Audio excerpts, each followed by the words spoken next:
Salut à tous les amis, les abritants de la TV42, bienvenue à tous. C'est DOSGeek sur The Vault 42 cet après-midi. Nous sommes le mercredi 6 mai 2020, c'est bien ça, oui. Voilà. Bienvenue à tous sur la TV42. J'espère que vous passez un bon après-midi et que vous allez en passer un encore meilleur en ma compagnie sur la TV42. Comment allez-vous? Est-ce que c'est la forme? Je vois que dans les messages, dans les premiers commentaires, on a des petits bobos, on prend des médicaments, tout ça. C'est pas trop grave, ça va aller. Ça va s'arranger. Alors on va regarder un peu qui on a dans le chat pour dire bonjour à tout le monde. Bonjour à Chucky, bonjour Jean-Michel Weisbot, bonjour Aloha, bonjour Darkanan Keshan, bonjour Pingucio, bonjour Vahaman, comment allez-vous? Bonjour à tous, bienvenue à tous sur la TV42. Je me répète, on ne se répète jamais assez sur la TV42.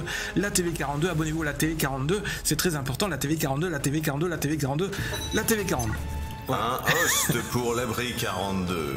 C'est toi le patron. Un host pour l'abri 42. C'est qui le patron? Merci pour le host. C'était Evil Carnage. Merci à toi et bienvenue à toi également sur la TV42. Bien, alors nous continuons notre cycle de vidéos éducatives spéciales confinement. Un host pour l'abri 42. C'est toi le patron.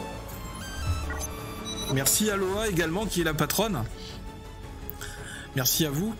Donc je disais, on termine, on termine pas, on continue ce cycle de vidéos éducatives en direct pendant le confinement et peut-être même que ça se prolongera après le confinement parce que c'est toujours très intéressant. Et je vois que j'ai le logo du live dessiné, donc on va le virer. Voilà, comme ça, c'est mieux. Voilà, c'est Jean-Christian qui vient de me le faire remarquer. Jean-Christian est toujours au top, il est toujours en vie, vous pouvez le constater. Jean-Christian est toujours là, il n'est toujours pas atteint par le virus. Je ne sais pas comment faire. Peut-être engager un tueur à gages, je ne sais pas. Alors peut-être que vous avez assisté au live d'hier après-midi à la session mix du confinement, la confinement party.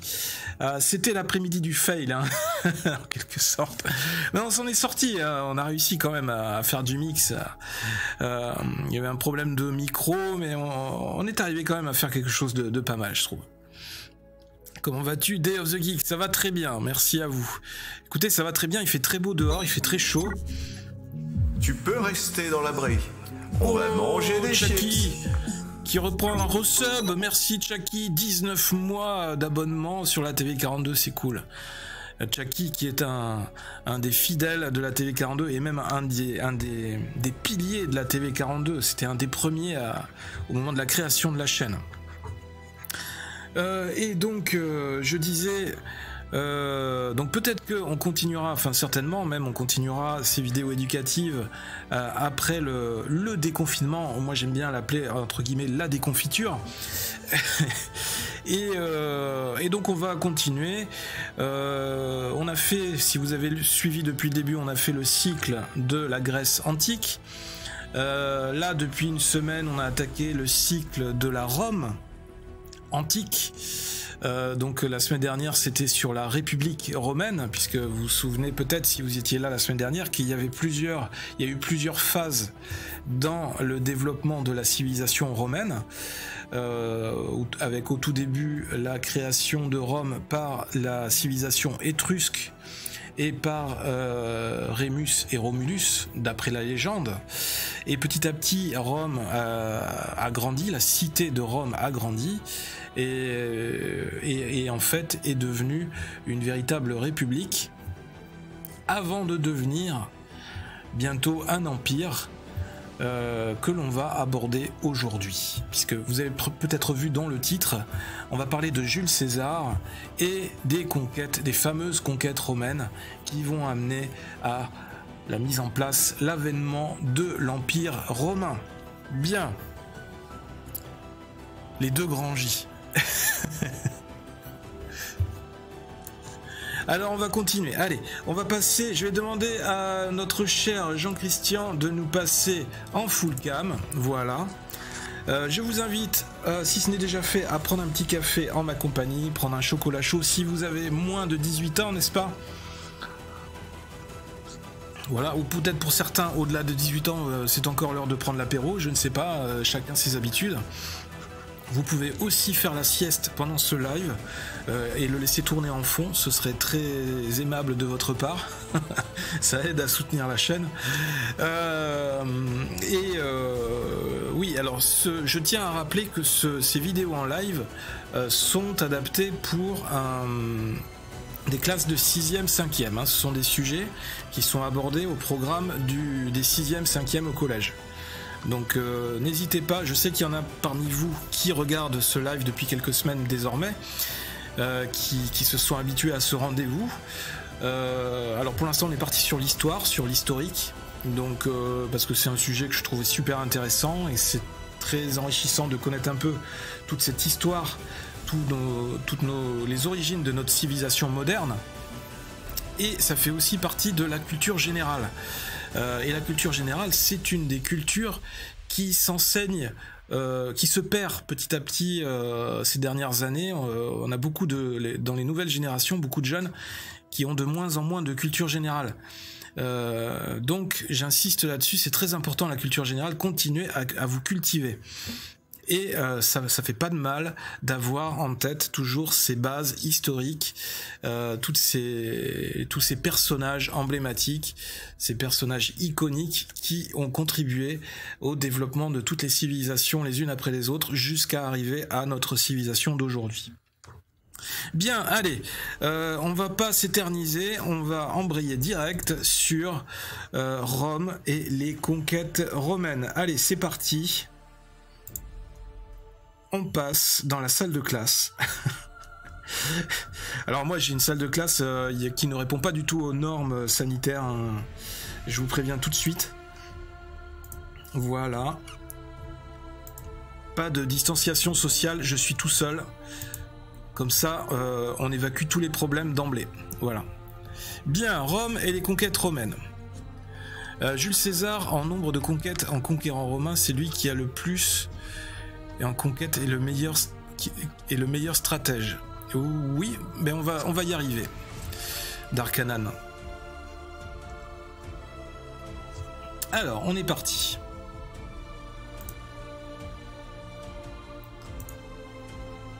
Bien, revenons à l'Italie, qui est en quelque sorte la nation historique, le pays historique de Rome.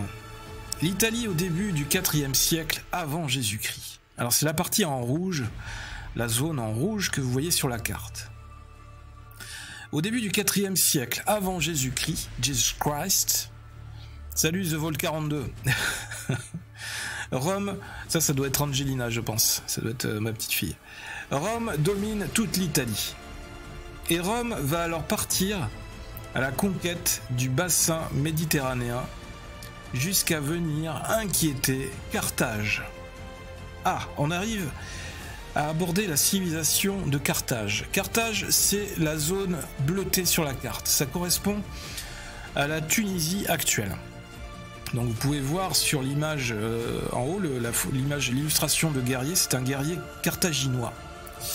Carthage, aujourd'hui la Tunisie, c'est avant tout la cité de Carthage, fondée par des colons phéniciens qui venait de la zone du Liban actuel, hein, le Liban qui est beaucoup plus sur la carte, qui est beaucoup plus par là, hein, vers l'est.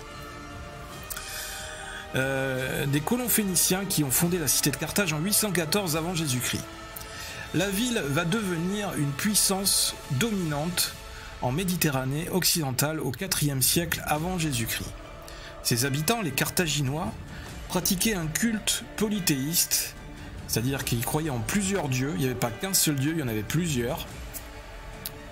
Un culte originaire du Moyen-Orient, et en fait, donc leurs dieux principaux étaient Baal et Tanit. Et Rome, parce qu'il fallait bien trouver des prétextes pour faire la guerre, il fallait bien trouver des excuses, Rome les accusa longtemps de sacrifier notamment des enfants durant certaines cérémonies religieuses. C'est toujours un peu le prétexte qu'on trouve pour rejeter des populations étrangères. Ah tiens, ils mangent des enfants. Ah tiens, ils font cuire des enfants dans les fours, ils les mangent. Ben là, c'est exactement c'est vraiment l'exemple type de cette campagne de propagande qui était menée par Rome, qui accusait les Carthaginois de sacrifier des enfants durant des cérémonies religieuses. Alors qu'en fait, il s'agissait certainement d'une mauvaise interprétation de ces rites religieux et culturels, une mauvaise interprétation volontaire ou peut-être involontaire, on ne sait pas. Mais si elle était volontaire, évidemment, c'était forcément une des premières démarches de communication, de propagande de la part de Rome pour essayer de tourner les esprits de sa population à son avantage pour pouvoir avoir plus de soutien pour déclencher la guerre à cette nation étrangère. Et donc il y avait une autre hypothèse qui a été soulevée par des chercheurs et des historiens qui disait en fait que chez les Carthaginois, il s'agissait d'un rituel d'incinération qui avait lieu pour renvoyer l'âme des enfants défunts, parce qu'à l'époque, effectivement, il y avait une forte mortalité à Carthage, une forte mortalité infantile en raison de problèmes d'hygiène qu'on peut comprendre. Et donc, les enfants qui étaient décédés, eh bien, au lieu de les enterrer, on brûlait leur corps pour les célébrer leur mort, leur rendre hommage, et aussi pour permettre à leur âme de partir plus vite au ciel aux côtés du dieu Baal Amon, le fameux dieu Baal dont on a parlé juste avant. Et bienvenue aux nouveaux arrivants sur la TV 42. Neronax, Ressaterso, Orpsychote, bienvenue à tous, bienvenue. Donc ce sont les Carthaginois qui introduisent le glaive court en fer dans le bassin méditerranéen. C'est très important, parce que le glaive court en fer, ce fameux glaive qui va être utilisé plus tard par les légions romaines, c'est une innovation technologique en termes d'armes de guerre. C'est une arme beaucoup plus pratique, qui est beaucoup plus maniable dans les combats au corps à corps, et qui est une arme très efficace et qui va venir remplacer les lances et les frondes qui étaient jusque-là utilisées par les guerriers, souvent hoplites, dans les phalanges ou dans les troupes d'armée pendant les batailles. Donc Carthage va conquérir de son côté l'Hispanie. L'Hispanie, que logiquement on peut localiser du côté de l'Espagne, sur le continent la zone de l'Ibérie que vous pouvez voir sur la carte. Va conquérir également la Sicile. Donc c'est là où vous voyez la ville de Syracuse. Et donc elle va pas conquérir Syracuse, elle va conquérir tout ce qu'il y a autour de Syracuse sur l'île de la Sicile.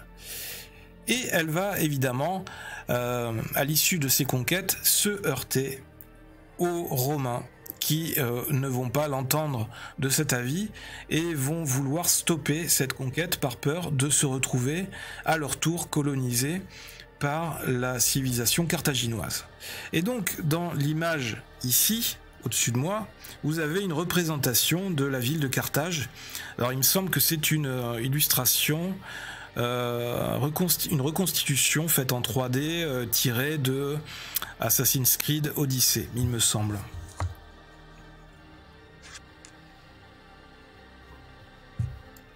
La Sicile.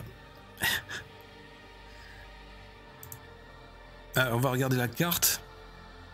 Donc vous pouvez voir, dans la zone bleue sur la carte correspond à Carthage et ses alliés. Syracuse en jaune, je pense que c'était ça devait être la cité de Syracuse qui devait correspondre à une république, la république de Syracuse, qui devait être une république indépendante. Et ensuite la zone rouge correspond à Rome et tous ses alliés. Donc vous pouvez voir que en termes de surface occupée, Carthage équivalait globalement à Rome. On était sur comment dire, une balance très équilibrée au niveau des influences de l'occupation stratégique des espaces autour de la Méditerranée. Allez, page suivante. Ce qui nous amène aux guerres puniques. Ah, les guerres puniques.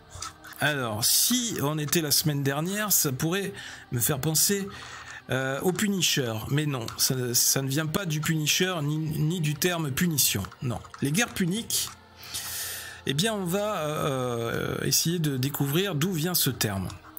Alors, la cause initiale des guerres puniques, c'est l'affrontement entre les deux empires, romains et carthaginois, en Sicile.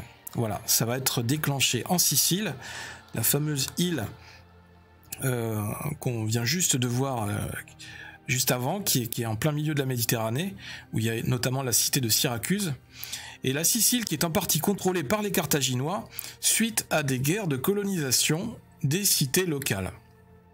La cité locale, notamment Syracuse. Au début de la première guerre punique, Carthage forme un vaste empire maritime et domine la mer Méditerranée. Alors que Rome a conquis juste l'Italie péninsulaire. Donc elle n'est pas, géographiquement, Rome n'est pas, comment dire, n'est pas idéalement placée, positionnée pour pouvoir exercer un contrôle de la mer Méditerranée. C'est un élément qui va être important, qui va entrer en jeu dans les raisons pour lesquelles cette guerre va être déclenchée entre Rome et Carthage.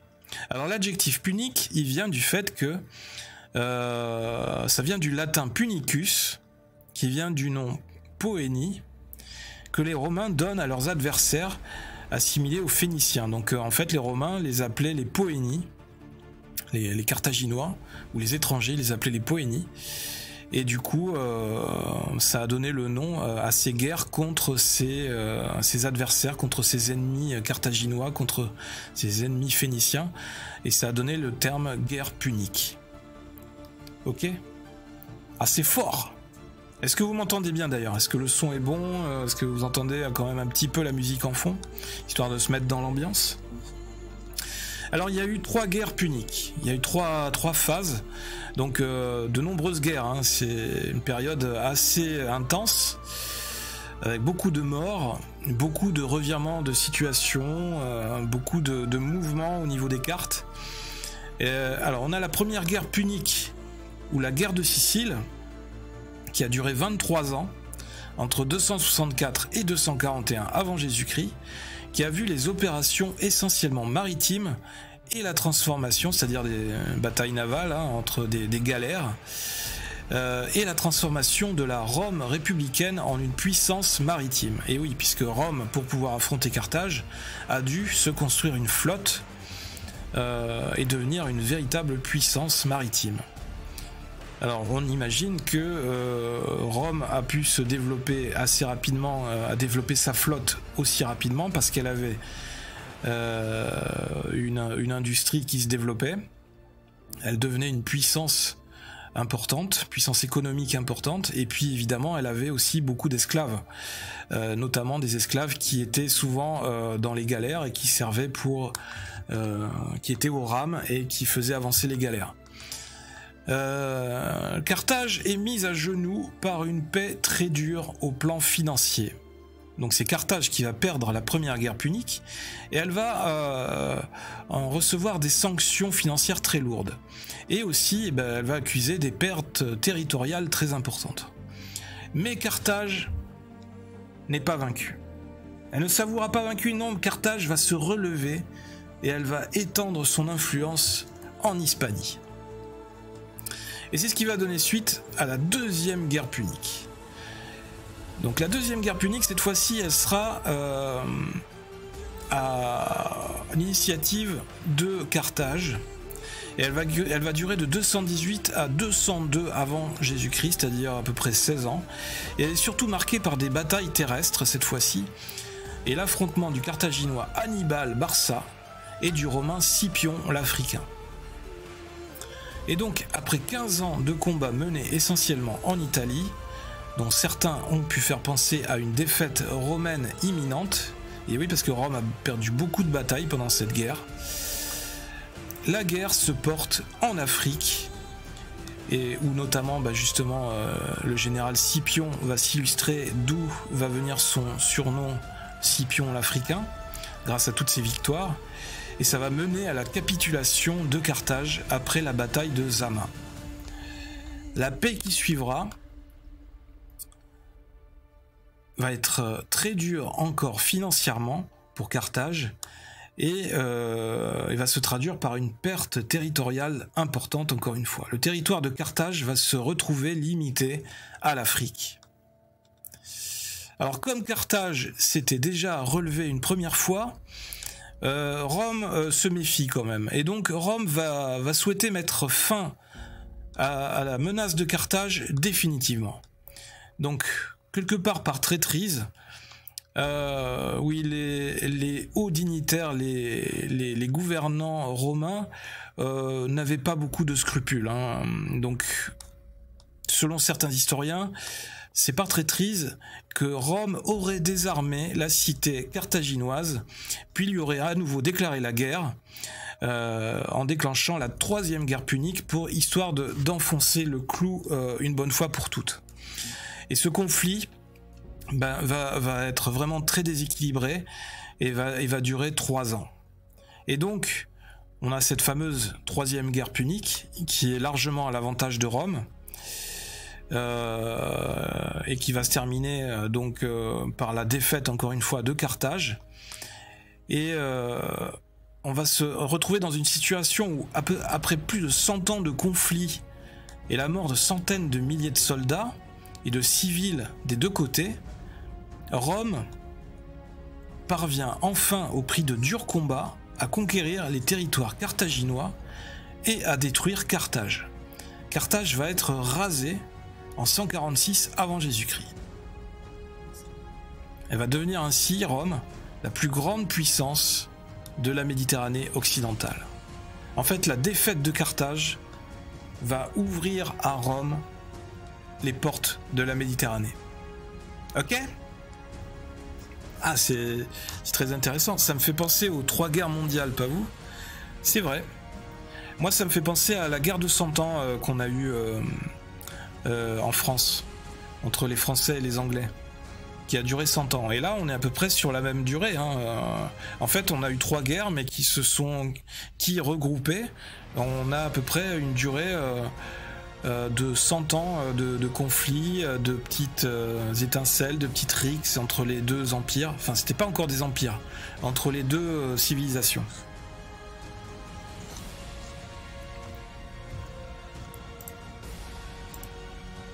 Donc la défaite de Carthage. Quelles sont les conséquences de cette défaite, cette lourde défaite? Donc on peut voir au-dessus de moi une carte qui est très intéressante, qui rappelle un peu tous les peuples, toutes les populations qui étaient représentées et qui étaient en place. On peut voir l'Espagne, on peut voir la Gaule, on peut voir Rome, on peut voir la Macédoine, on peut voir Carthage, la Maurétanie. Alors c'est très intéressant, la Maurétanie, c'est de là que vient le terme mort. On les appelait les morts parce que c'était la Maurétanie. On voit la Cyrénaïque, on voit l'Égypte avec Alexandrie, on voit la Syrie, la Judée et l'Asie. Et Thrace, évidemment, qui se trouvait au-dessus de la Macédoine. Et donc,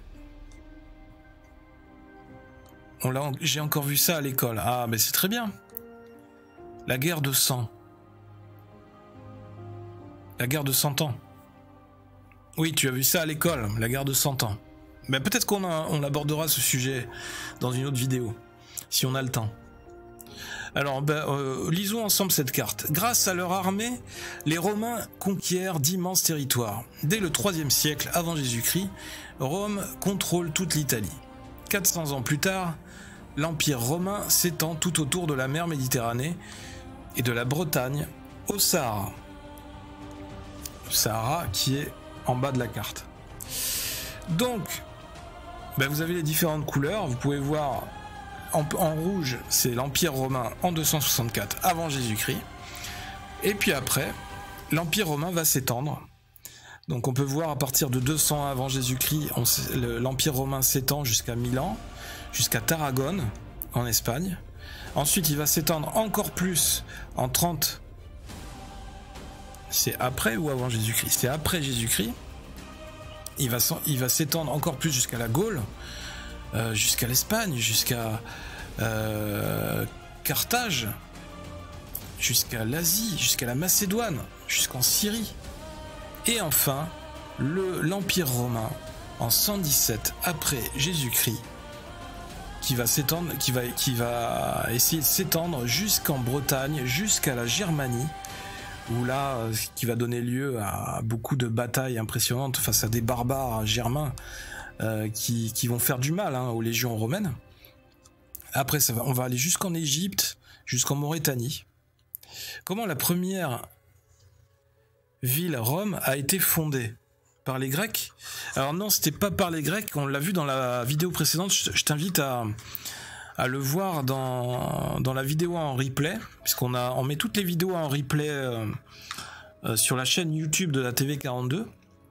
Et donc dans la vidéo de la semaine dernière, on expliquait comment a été fondée Rome, et donc elle aurait été fondée notamment par la civilisation étrusque, par les rois étrusques, qui était une civilisation, une population qui vivait dans le nord et le centre de l'Italie,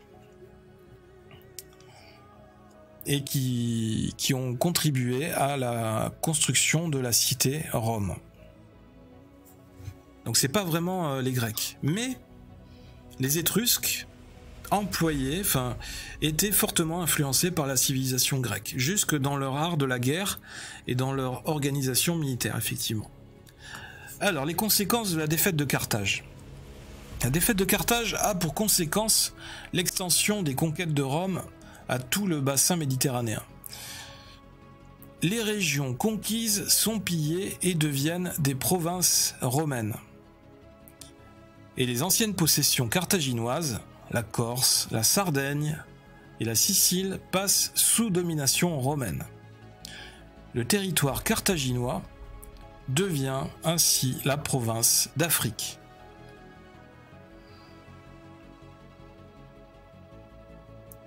On peut voir d'ailleurs ces provinces qui sont représentées sur la carte par les noms en majuscules. La province d'Espagne, province d'Afrique, province de Mauritanie, province de Cyrénaïque, province de Germanie, etc., etc. Rome se lance alors dans la conquête du bassin méditerranéen en prenant la Grèce, l'Afrique du Nord, l'Espagne, qui vont devenir à leur tour des provinces romaines. Alors, nous arrivons à Jules César. Alors Jules César, du latin Caius Iulius César, 4 à sa naissance, je ne sais pas comment on dit 4 en latin, désolé. Imperator Iulius César Divus, après sa mort, aussi appelé simplement César, est un général, homme politique et écrivain romain. Oui, il était écrivain.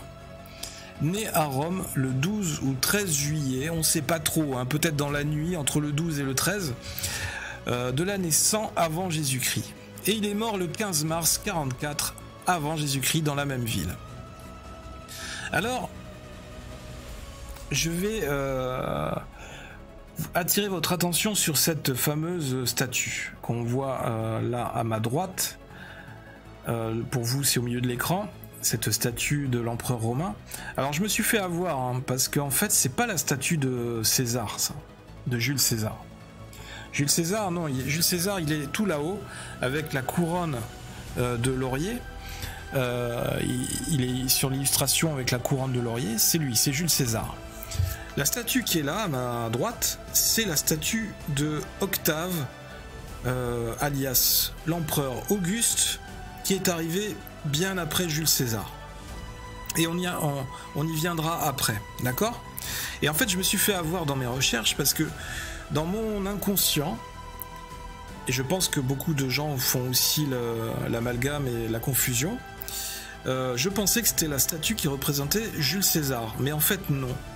C'est une statue qui représente un empereur romain, qui est un autre empereur romain très connu, très célèbre, qui était l'empereur Auguste, qui a succédé à Jules César. Donc ne faites pas la même confusion que moi, j'attire votre attention là-dessus. C'est la statue d'Auguste. Et Jules César, il est tout là-haut. Donc, Jules César, son parcours unique, au cœur du dernier siècle de la République romaine, et oui, puisqu'il était, il était général et homme politique durant les dernières années de la République romaine, qui a été bouleversé par des tensions sociales et des guerres civiles, eh ben son parcours va marquer le monde romain et l'histoire universelle, hein, puisque son règne a encore des influences aujourd'hui sur notre mode de vie, sur notre façon de penser, sur notre démocratie, sur la politique, sur plein de choses. Ambitieux il l'était. Alors il s'appuya sur le courant réformateur et démagogue qui traversait la cité romaine pour favoriser son ascension politique. Il était fin stratège et tacticien.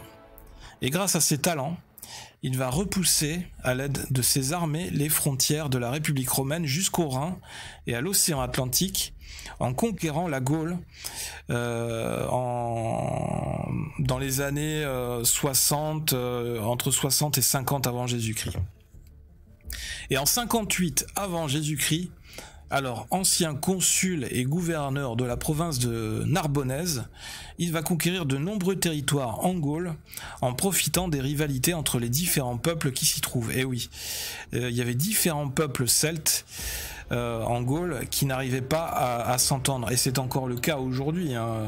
Nous les Français, on est un peuple très rebelle avec de fortes personnalités, de fortes traditions, des cultures fortes implantées sur chaque territoire. Et ça a toujours été très difficile d'essayer d'avoir une harmonie entre toutes ces cultures, tous ces peuples. Il y a eu des guerres civiles à Rome.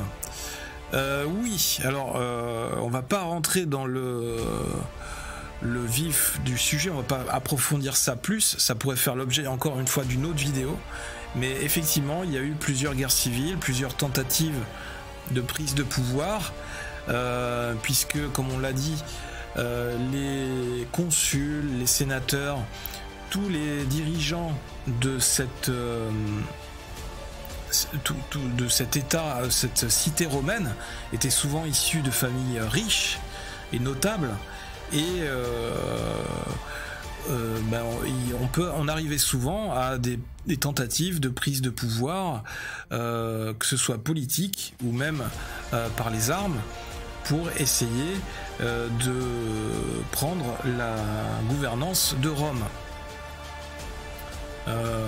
Encore une fois, je t'invite à regarder la vidéo précédente. Ça te permettra de voir les différents rois. Il y a eu plusieurs rois à Rome, les tout premiers rois. Ça te permettra de voir par toutes les étapes par lesquelles est passé Rome. Et il y a des rois qui sont arrivés là, qui ont relativement bien dirigé la cité. Il y en a d'autres qui se sont comportés très mal et qui ont été, on va dire en quelque sorte, détrônés, qui ont été éjectés par la population. Enfin, c'est une histoire, l'histoire de Rome est une histoire très riche et très lourde, hein, très marquée. Alors les grandes familles, c'est possible. Alors là, je ne pourrais pas te dire parce que je ne suis pas aussi érudit que ça. Je ne pourrais pas te dire, mais je pense que tu as dû regarder sur Google. Donc effectivement, les grandes familles, Julie, Brutus, Scipio, qui se faisaient la rivalité, vraisemblablement. Il devait y avoir beaucoup de rivalité entre des familles nobles. Alors, revenons à notre fameux Jules César. Donc il va profiter de cette mésentente entre... Bonjour les sages TV. De cette mésentente entre les peuples celtes qui se trouvent en Gaule. Puis il utilisera ses légions pour s'emparer du pouvoir à Rome au cours de la guerre civile qui l'opposera à Pompée. Pompée qui était son ancien allié et homme qui était aussi un homme d'État romain. Et aussi, évidemment, Jules César va s'opposer aussi aux républicains pour petit à petit tenter de mettre en place l'Empire romain, dont il voudrait devenir l'empereur.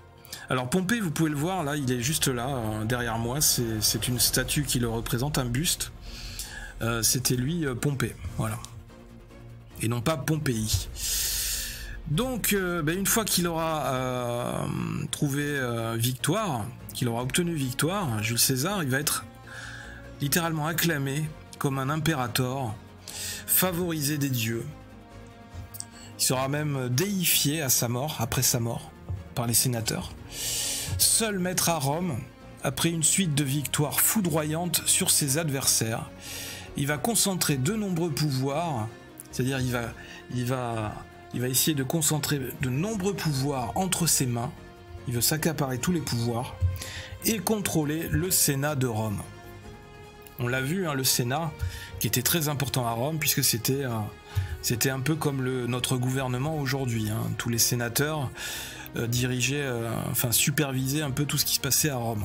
C'était, encore une fois, les sénateurs, c'était les familles les plus riches de Rome. Il était adoré par le peuple et il va se faire nommer dictateur à vie, étant le seul à porter la toge et la couronne des triomphateurs de manière permanente. J'arrive en cours. Avez-vous déjà parlé de l'envahissement de la Gaule par les Romains? Non, on va y arriver justement. On va y arriver, c'est une bonne question.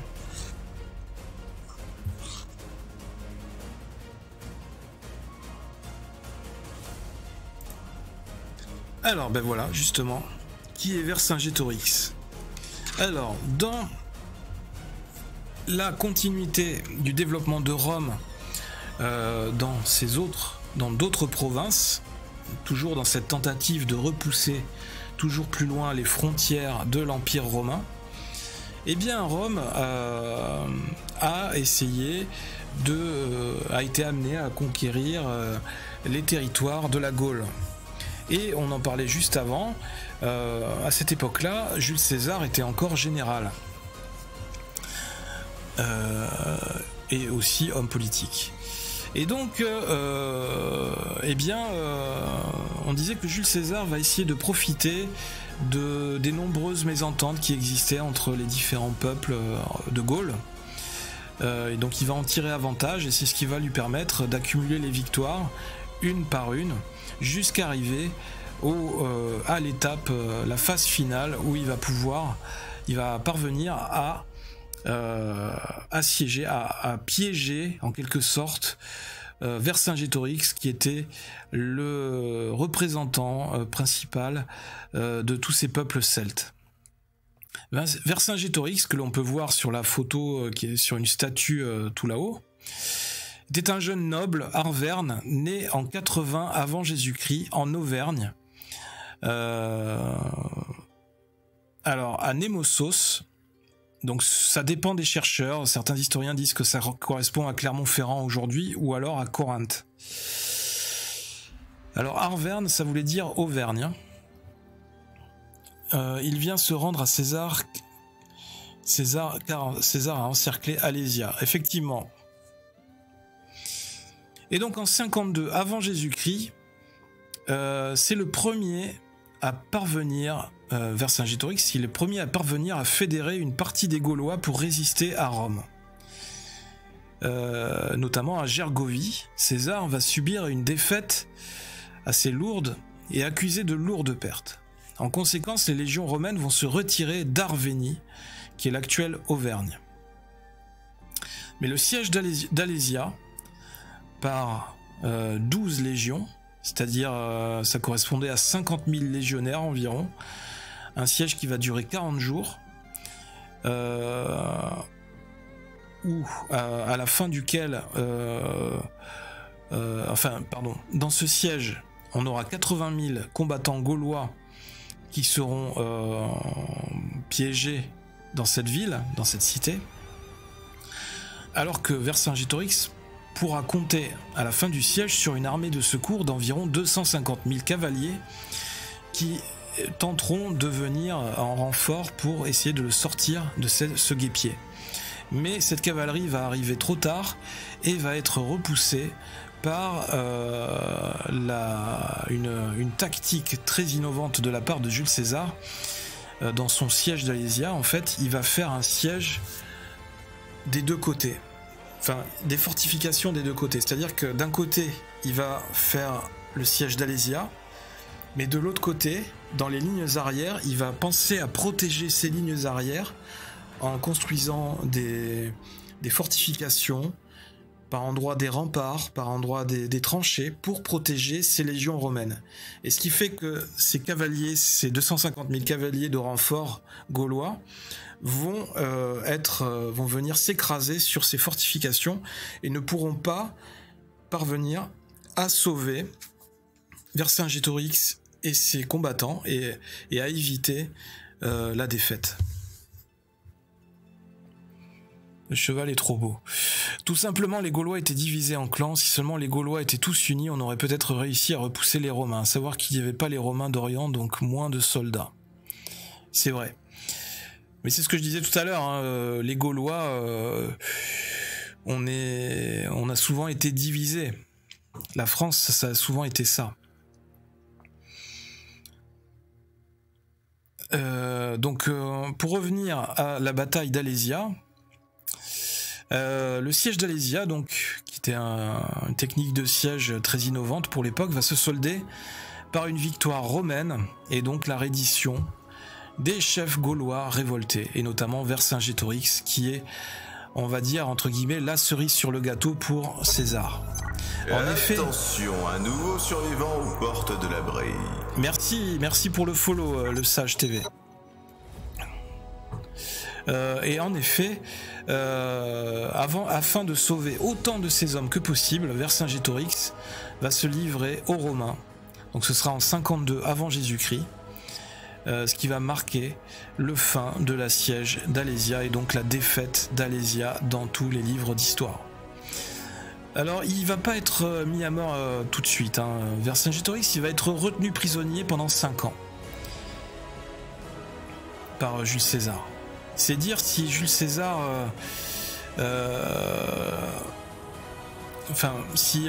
Jules César avait quelque chose contre Vercingétorix. Enfin, visiblement, Vercingétorix représentait quelque chose pour Jules César.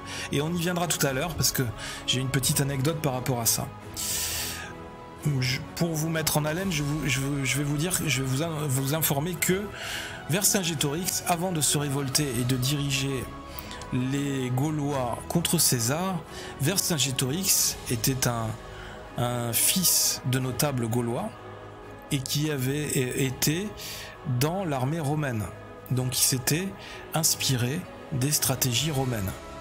Mais il s'est révolté contre Jules César. Et donc en moins 46, dans le cadre du triomphe de César, Vercingétorix est exhibé dans les rues de Rome au sein du défilé triomphal, puis exécuté par étranglement sur ordre de César. C'est dire si Jules avait le sens du spectacle et de la mise en scène. Et il voulait vraiment déshonorer complètement son ennemi.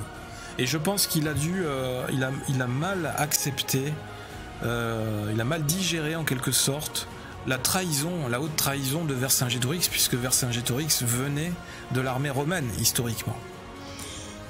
Donc en quelque sorte c'était pour punir tout acte de trahison dans l'armée romaine. Jules César aurait-il voulu apprendre de Vercingétorix? Je ne sais pas, peut-être. Peut-être que on ne sait pas ce qui s'est passé dans les cellules, hein. Peut-être qu'ils ont discuté, peut-être qu'ils ont échangé, peut-être qu'il y a eu un interrogatoire, je ne sais pas. À la suite de cet épisode, la Gaule entière passera sous domination romaine. Et alors on a Christian Goudineau, qui est un historien et archéologue français assez connu, qui explique, d'ailleurs voilà, c'est la théorie dont je vous ai parlé, qui explique que Vercingétorix avait dû être un chef allié des Romains, et donc formé aux armes et à la stratégie militaire. comme César en avait beaucoup dans les différentes provinces. C'est ce qui leur permettait de connaître mieux le terrain, les différentes peuplades, et du coup d'avoir un impact beaucoup plus fort. Mais Vercingétorix donc aurait trahi et fini par se révolter en appelant tous les peuples gaulois à se réunir contre César. Et donc, il aura été exécuté pour ça. Donc, voulant peut-être profiter de la situation très difficile que connaissait Rome avec l'écrasement des légions de Crassus par les Parthes en 53 avant Jésus-Christ, un autre terrain de guerre, un autre théâtre de guerre ailleurs, la fin du premier triumvirat, c'était une alliance politique entre César, Crassus et Pompée, et donc du mécontentement qui couvait dans une Gaule lasse des années de guerre, Vercingétorix avait choisi de révoquer l'alliance romaine et avait décidé de revendiquer l'indépendance de la Gaule, comme l'avait fait en son temps son père qui s'appelait Celtios. Voilà, donc les chiens ne font pas des chats et il n'y a jamais de hasard. Voilà. Voici un peu l'histoire résumée du chapitre de la Gaule et d'Alésia. Pardonnez-moi si j'en ai oublié ou si je n'ai pas pu aller un peu plus loin dans tout cet épisode. Et Dieu sait que je pense que chaque épisode, chaque phase mériterait de faire une vidéo. Mais là, on est obligé de rester dans un certain format, et notamment pour le programme 6e, 5e. Donc, on va essayer de passer maintenant à la partie suivante. L'armée romaine. L'armée romaine, à la suite des guerres incessantes auxquelles sont confrontés les Romains, l'armée se développe et évolue. Et oui, un peu aujourd'hui comme les armées des grandes nations, notamment l'armée américaine, plus on va faire de guerre, plus on développe de techniques, de stratégies, de tactiques militaires, et plus on améliore tout ça pour devenir une armée puissante par rapport aux potentiels adversaires. La guerre, en fait, la guerre régulière, la guerre permanente, la guerre permet de peaufiner toutes ces techniques, de tester de nouveaux équipements, permet dans toute l'histoire de l'humanité, les différentes guerres ont toujours permis en fait une certaine innovation technologique. C'est dommage, mais c'est comme ça. L'être humain est très inventif quand il s'agit de faire la guerre. Et donc l'armée va se développer, elle va évoluer, et les besoins en effectifs vont augmenter. Alors l'évolution de l'armée romaine est très intéressante également, parce qu'au début, ce sont tous les citoyens romains qui faisaient partie de l'armée. Mais il y avait quand même une hiérarchie. Donc les plus riches étaient souvent cavaliers, parce que c'est marrant, parce que ils étaient positionnés plus haut par rapport à la piétaille qui était au niveau du sol. Comme ça, il y avait toujours une certaine hiérarchie. Et les autres donc étaient fantassins. Et donc l'armée romaine d'époque républicaine avait trois caractéristiques essentielles. Elle était nationale, c'est-à-dire ça s'étendait à tout le peuple romain, enfin tous les hommes romains en tous les cas. Elle est censitaire, c'est-à-dire qu'elle était organisée, cette armée, selon une hiérarchie de classe sociale, comme on vient de le dire. Les plus aisés faisaient partie de la cavalerie, les plus pauvres étaient souvent dans l'infanterie, étaient des fantassins ou avaient des tâches un peu subalternes. Et cette armée était aussi non permanente, c'est-à-dire que c'était une armée de conscription. C'est-à-dire, la conscription, c'est le service militaire obligatoire. Tous les citoyens devaient, dans leur vie, faire leur service militaire dans l'armée romaine pour participer à la défense de la République. C'était pas encore une armée de métier. Ok ? Oui, il y a aussi le fait que Vercingétorix a tout fait pour essayer d'unir la Gaule, mais les Gaulois voulaient rien céder. perdent leurs petits privilèges, territoires, etc. Tout à fait, les sages TV. Mais avec le nombre de plus en plus important de guerres, l'armée romaine est devenue petit à petit professionnelle. Et oui, puisque il y avait une guerre qui était là, qui s'installait de manière permanente. Plus il y a de provinces conquises, plus il y a de risques potentiels, de risques de conflits ou de peuples qui se révoltent à tout moment. Donc il va falloir mettre en place une sorte de force armée qui est capable d'intervenir à tout moment, qui est rodée, qui est efficace, qui est bien organisée. D'où l'idée de faire devenir cette armée professionnelle. Et le fait qu'être soldat, en fait, c'est un métier. Et cette armée, elle va devenir professionnelle à partir de 107 avant Jésus-Christ. L'armée, elle est construite autour de son infanterie. Les soldats sont soumis à une discipline très sévère et passent beaucoup de temps à s'entraîner. En guerre, l'armée construit chaque soir un camp fortifié pour se protéger. Par leur discipline, l'armée romaine est redoutable. Et après une victoire, évidemment, les soldats reçoivent souvent une part du butin et le général a droit au triomphe. Et oui. Alors l'infanterie, on les voit là sur les illustrations, sont les hommes à pied. C'est l'ensemble des soldats qui se déplacent à pied. Alors on voit l'illustration du bas là, celle-là, où ils étaient en train de faire la formation de... C'est pas la tortue, mais en fait ils se protégeaient avec leur fameux bouclier rectangulaire. Et donc on peut voir que c'était les légionnaires. Voilà. La Légion va très vite adopter l'organisation manipulaire, très moderne pour son époque, ce qui constitue encore une fois une première révolution. Le corps de bataille éclate en une série de petites unités qu'on appelle les manipules. Donc plein de petites unités qu'on peut déplacer très facilement sur le champ de bataille, un peu comme aujourd'hui on appellerait des escouades ou des sections. À l'époque on les appelait les manipules. Avec à chaque fois un chef, avec toute une hiérarchie de grades. Je ne vous ferai pas ici la liste de tous les grades qu'il y a dans l'armée romaine, dans la légion romaine, mais il y avait énormément de grades. Vous pouvez les trouver sur Google ou sur Wikipédia, avec les termes latins exacts. Il y a tout un historique très complet que je vous invite à aller voir sur Internet. Pour ceux que ça intéresse, qui veulent creuser un peu plus ce sujet.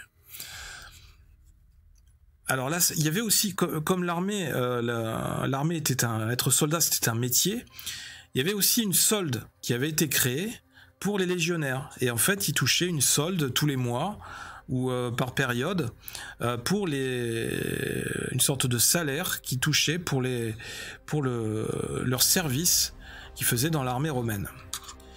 Et évidemment, dans cette nouvelle armée, cette fameuse légion romaine, les critères censitaires vont être diminués, c'est-à-dire le fait qu'il y avait cette hiérarchie de classe sociale.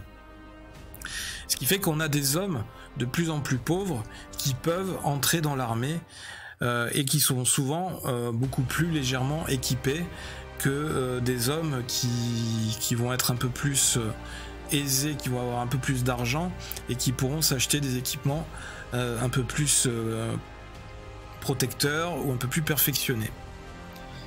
Une pièce de bronze pour les soldats. Oui, c'était la solde. Bon, je te laisse faire ton cours. Bye. Ça marche, Captain Itemo. Oui, le quiz, ça va venir. Donc voilà. Ok.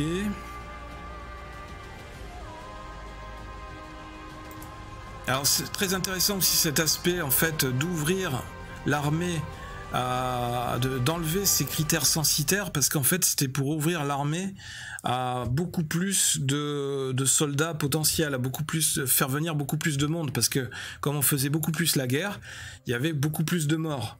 Donc il fallait en quelque sorte, entre guillemets, pendant la Première Guerre mondiale, on appelait ça la chair à canon. Voilà. The Vault qui parle, oui, c'est ma fille Angelina qui est sur mon compte The Vault 42. Ensuite, les conséquences des conquêtes romaines, après tout, Est-ce que ça apporte des bienfaits pour la population romaine? Eh bien, les conséquences des conquêtes romaines sont l'enrichissement de Rome, avant tout, car de lourds tributs à chaque fois sont imposés au peuple vaincu. Et oui, malheur au vaincu, car il va perdre la gouvernance de son territoire, c'est-à-dire la possibilité de prendre des décisions, mais aussi il va devoir payer. Il va devoir payer une dette, il sera pillé en fait, il va devoir donner ses trésors. On a aussi, malgré toutes ces conquêtes, on a un appauvrissement des petits paysans à cause de la concurrence des produits venus des provinces qui ont été conquises. Et oui, ou parce qu'ils ont dû abandonner leurs terres de longues années pour partir combattre. Et oui. Parce que bien le fait d'être soldat, ça permettait d'avoir une solde, donc d'avoir un salaire qui tombait régulièrement, alors qu'en étant paysan, ça n'était pas forcément garanti. Donc un appauvrissement de ces petits paysans. Ensuite, on a la transformation aussi des pays conquis en province qui sont gouvernés par des proconsuls qui pillent les richesses. Et oui, malheureusement, comme il va y avoir des provinces qui seront créées un peu partout dans l'Empire, eh bien, toutes ces provinces vont devoir être administrées par des consuls, des proconsuls, des petits responsables territoriaux, des petits chefs, entre guillemets, et certains avec des talents pour piller, pour accumuler les richesses, et d'autres qui vont peut-être un peu plus rares, qui vont essayer d'administrer leur province de manière la plus juste ou la plus équitable possible. Mais c'était souvent très, très injuste et c'était souvent une accumulation des richesses dans le sens du gouverneur romain. Ensuite, une autre conséquence, on a le goût du luxe qui s'est très vite répandu chez les Romains, puisqu'on avait toutes ces richesses qui venaient de toutes ces provinces, de toutes ces contrées, un peu partout dans l'Empire, qui venaient sur les marchés, qui étaient à disposition du peuple romain, et ce qui a permis petit à petit de faire monter un peu plus le niveau de richesse culturelle, la profusion de nouveaux produits diversifiés sur les marchés à Rome. Et donc un certain goût du luxe, un certain standing qui s'est développé, qui est monté d'un cran pour les familles les plus riches de Rome. Donc comme on peut voir sur ces illustrations, sur l'illustration juste au-dessus de moi, on peut voir que les familles nobles, les nobles de Rome, faisaient de plus en plus de banquets, de repas, de fêtes, avec beaucoup de moyens mis à disposition. Il y avait les esclaves aussi, beaucoup de richesses, beaucoup de profusion de différents produits, de vins, d'épices, de mets. Et puis évidemment, on va en parler, on va juste en faire une petite,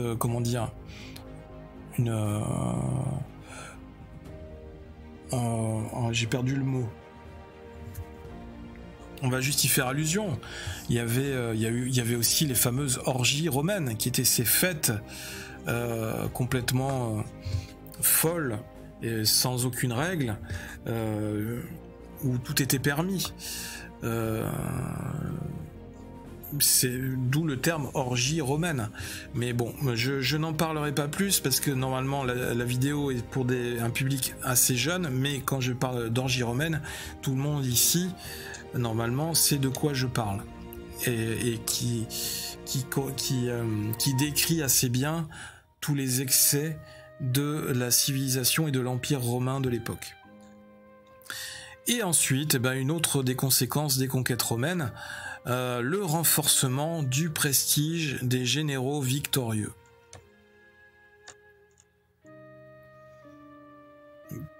Beaucoup de luxe chez Jules César, effectivement. Et donc effectivement le renforcement du prestige des généraux victorieux, eh bien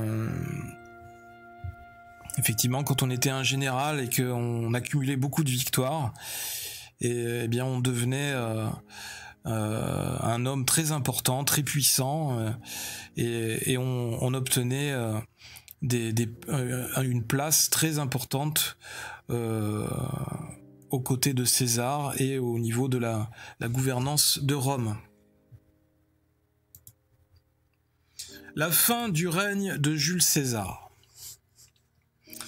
Alors, dans le prolongement de ses victoires de guerre, Jules César va utiliser ses légions pour s'emparer du pouvoir à Rome au cours de la guerre civile qu'il opposera à Pompée, son ancien allié et homme d'État romain, puis aux républicains. Et oui. Donc en fait, Jules César va vouloir mettre un terme à la République et va vouloir imposer en quelque sorte son empire. Et c'est un peu encore une fois très représentatif de cet état d'esprit romain où on était tout le temps... il y avait beaucoup de complots, d'histoires avec différents retournements, et l'épisode de César avec Pompée est très représentatif, c'est-à-dire qu'un jour je suis ton allié et un an après tu es mon ennemi. Donc c'était souvent comme ça, hein. Il y avait beaucoup de jeux d'intérêts, et les intérêts personnels dirigeaient souvent les décisions en termes de politique, en termes de guerre, en termes de... Enfin, à différents niveaux dans la société romaine. Et donc là, l'exemple de Pompée avec César est un autre exemple très flagrant. Donc Jules César va chasser Pompée de Rome et va se faire nommer dictateur à vie. Et malheureusement pour lui, il sera assassiné le 15 mars 44 avant Jésus-Christ par des sénateurs qui craignaient le retour de la royauté. Et oui, comme il s'était fait nommer dictateur à vie, les sénateurs pensaient perdre petit à petit tout contrôle sur Rome et sur le destin de toute la population. Imaginez que ça peut être très angoissant, très, très effrayant de remettre le destin de toute une population et de tout un empire, parce que ça représentait à la fois l'Empire romain, mais aussi, enfin Rome, mais aussi toutes les provinces autour qui avaient été conquises, remettre tout leur destin de ces populations dans les mains d'un seul homme, qui était presque considéré comme un dieu. C'est très risqué. Imaginez que cet homme devienne fou. Et on a bien vu tous les excès dont a été capable Rome. À la fois avec les jeux, avec les orgies, avec l'esclavage, avec... Donc une période très compliquée, très marquante, très flamboyante. Parce qu'il y a aussi des héros qui se sont illustrés pendant ces épisodes, pendant cette période.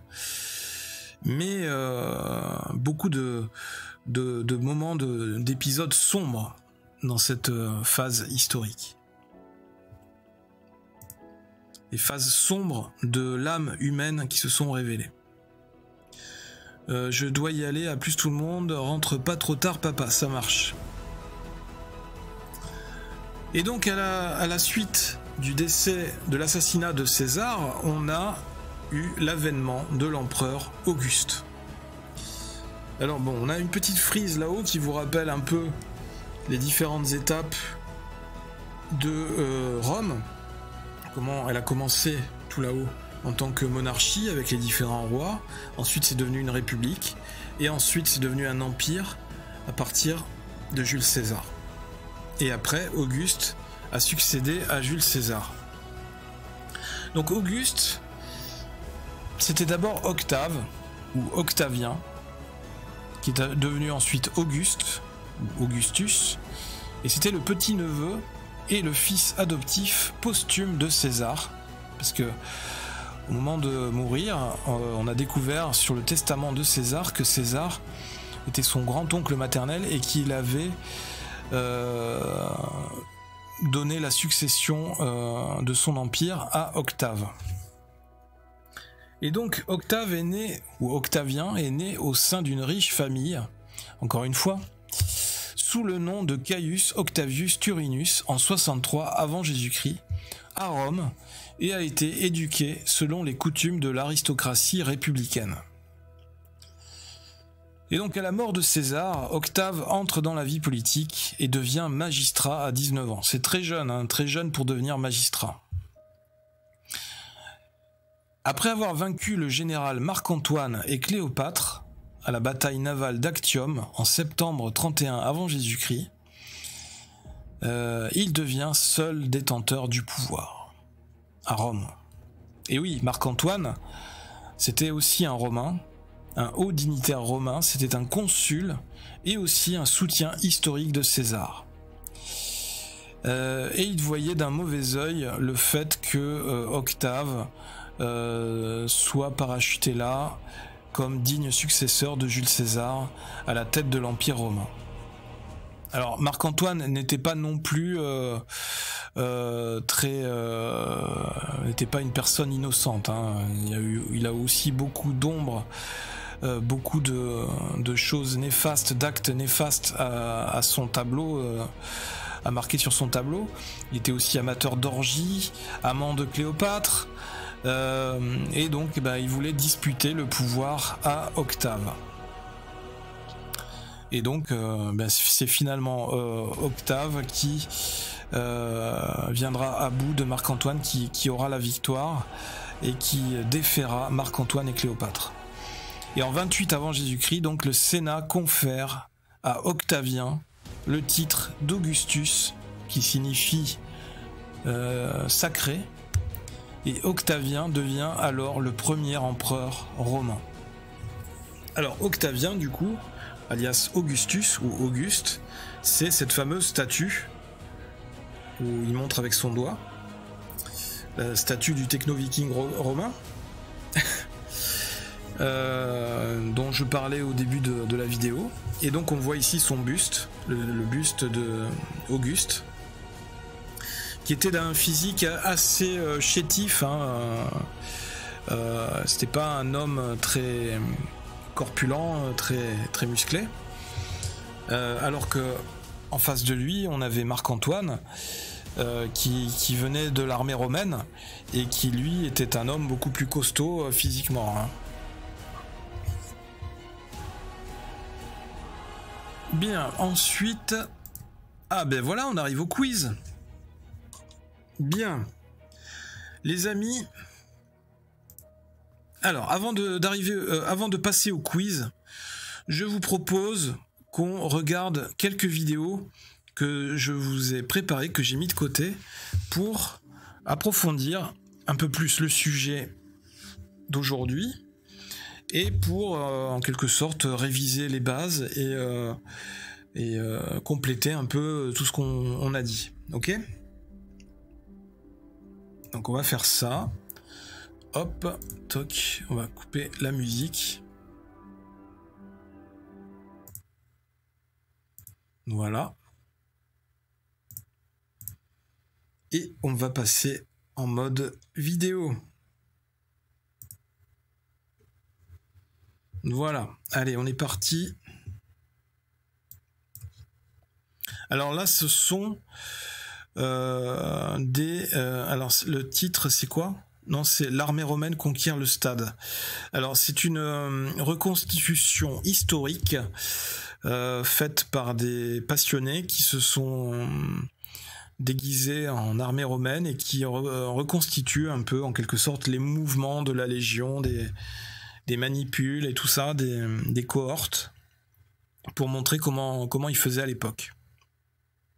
Dietrich, Römerkohorte Opladen, Leverkusen, Allemagne. La 8e Légion, Augusta, Cambon d'Albi, Toulouse, France. La 10e Légion, Gemina, Nimègue, Pays-Bas. La 22e Légion, Primigenia, Bitburg, nord de Trèves, Allemagne. 22e Légion, Primigenia Pia Fidelis, Bavay, Ave Bagacum, France. La 11e Légion, Claudia Pia Fidelis, Maaseik, Belgique.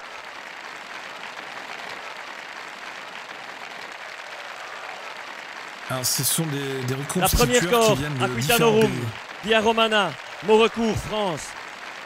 La deuxième corps, Tungrorum, Toricourt, Tournai, Belgique. Et la deuxième corps, Nerviorum, Bavay, France. C'est très bien fait, hein. C'est très fidèle. Hein.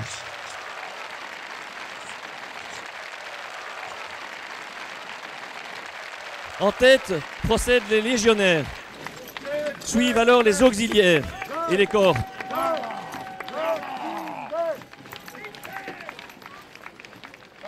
L'ensemble des troupes présentes se situe au 1er siècle après Jésus-Christ. Les reconstitutions sont fidèles d'après les éléments iconographiques, les objets archéologiques trouvés dans les camps du Limès ou en Angleterre par exemple, mais aussi d'après les sources disponibles comme la colonne Trajane. À l'époque, il s'agit d'une armée de métier bien entraînée par les campagnes en Gaule et enrichie par les nombreux butins. Une légion compte 6000 hommes. Elle est divisée en 10 corps, chacune divisée en 6 centuries de 100 ou, comme aujourd'hui, 80 soldats.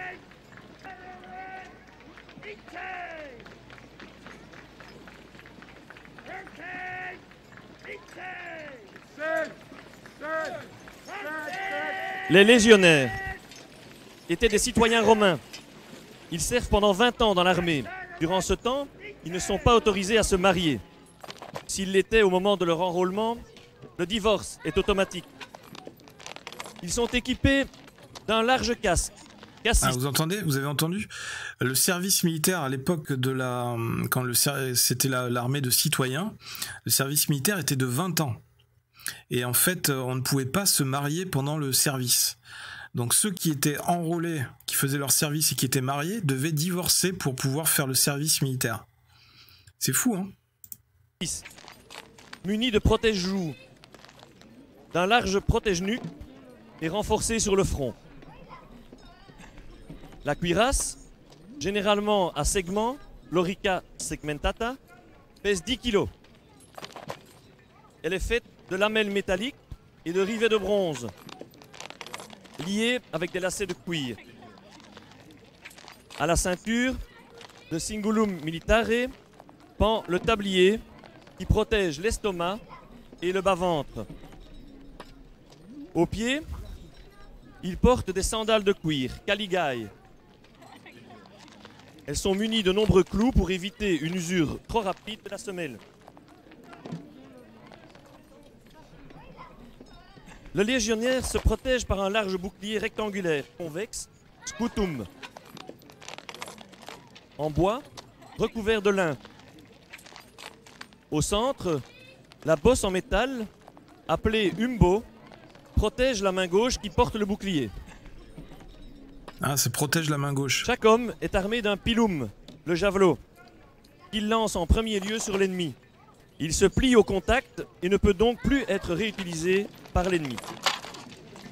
L'épée courte, le gladius, porté à droite, est utilisé pour donner des coups mortels lors des corps à corps. Enfin, le poignard, pugio, pend à gauche. Vous verrez tous ces éléments de l'équipement en fonction lors des différentes manœuvres pratiquées par les légionnaires.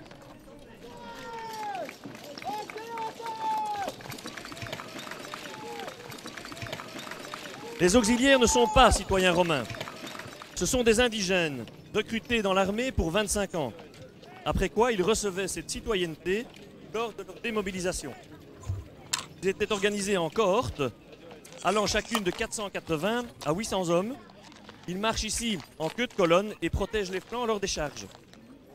Ils sont également équipés d'un casque en bronze, d'une cotte de maille, lorica amata en général et parfois segmentata, d'un glaive et d'une dague. Leur bouclier, scutum, ovale, les protège, mais certes moindre que les boucliers des légionnaires. Vous verrez tout à l'heure pourquoi. Ils sont munis d'une lance, la hasta.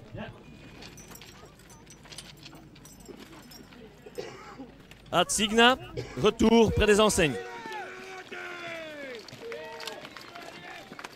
En tête de colonne avance notamment le signifère.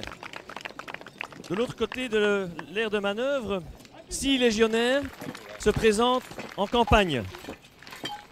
Ils ont sur le dos leurs bagages, les impedimenta, leur nourriture, leur vaisselle, de quoi vivre, marcher, dormir et manger pendant ces longues marches vers le nord de la Gaule. En tout, 40-45 kilos sur le dos, pour des journées de 25 à 30 km. Le signifère est vêtu d'une peau d'ours qui couvre son casque. Il porte l'étendard signum, fait qui indique à quelle centurie il appartient. Il a une cuirasse en écaille, souvent, et est responsable de la protection des économies des hommes. Vient ensuite le corniken, sonneur de corps. Il est muni d'un large corps circulaire, cornu, long de 3,50 m. Utilisé pour le commandement lors des marches militaires et lors des charges, pendant les cérémonies religieuses et dans l'amphithéâtre. Il a une peau de loup sur son casque. Les porte-enseignes, vexillarius, recouverts également d'une peau d'ours, portent le drapeau, vexillum, typique de la Légion. Enfin, l'aquilifère, recouvert d'une peau de lion, symbole de la puissance de l'Empire.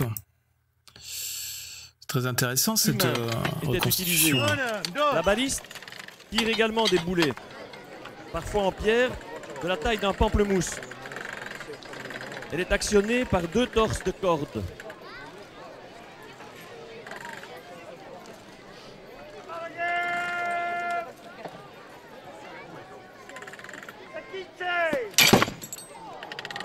Ah ouais, c'est par loin. Hein. Les archers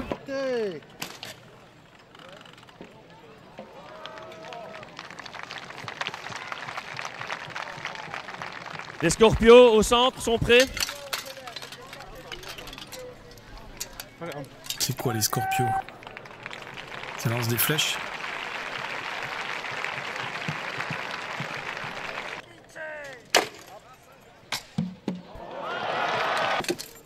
La grande baliste, attention.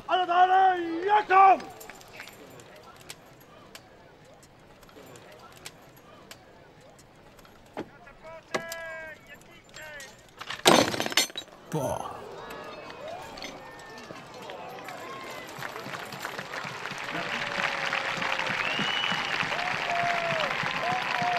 Ah, on a de la cavalerie là.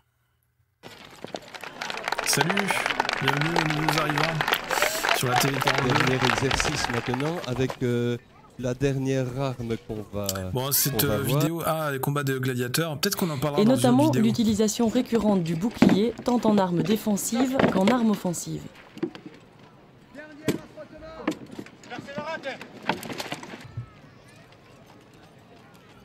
Ouais, bon, là, ils sont un peu en répétition, là. On va regarder ensuite une autre vidéo que je vous ai sélectionnée, c'est sur la bataille d'Alésia. C'est un petit récapitulatif, parce que tout à l'heure, on parlait de Vercingétorix. Donc, c'est pour essayer que ce soit bien clair au niveau de la bataille d'Alésia. Allez, on va essayer d'éclaircir tout ça. Aujourd'hui, nous allons parler d'une des plus grandes batailles de l'Antiquité qui est connue notre pays, la bataille d'Alésia. Elle se déroula durant la conquête des Gaules, menée par César, de 58 à 51 avant Jésus-Christ. Après sa défaite devant la place forte de Gergovie, le Romain bat en retraite avec ses hommes. Ses 10 légions s'étendent sur près de 30 km. Les légionnaires sont fatigués et encombrés de bagages, et c'est à ce moment précis que Vercingétorix lance sa cavalerie forte de 15 000 hommes. Mais les espions de César l'avaient averti d'un risque d'embuscade. Les légionnaires encaissent le choc, et les mercenaires germains flanquent les cavaliers gaulois et les taillent en pièces. Vercingétorix n'a pas d'autre choix que de se replier vers l'oppidum le plus proche, l'oppidum des Mandubiens, Alésia. Il se situe sur un plateau de 96 hectares, non loin du village actuel d'Alise-Sainte-Reine, sur le mont Auxois, au nord de Clermont-Ferrand. César arrive devant l'oppidum. et se rend compte qu'il est impossible de le prendre par un assaut direct du fait de ses falaises abruptes et de ses nombreux cours d'eau. Il va donc emprisonner ses adversaires au moyen de palissades dites circonvallations. La première, orientée vers le défenseur, est longue de 15 km. La seconde, orientée vers l'armée de secours, est longue de 21 km. À cela, il faut rajouter 23 forts et la construction de près de 1500 tours.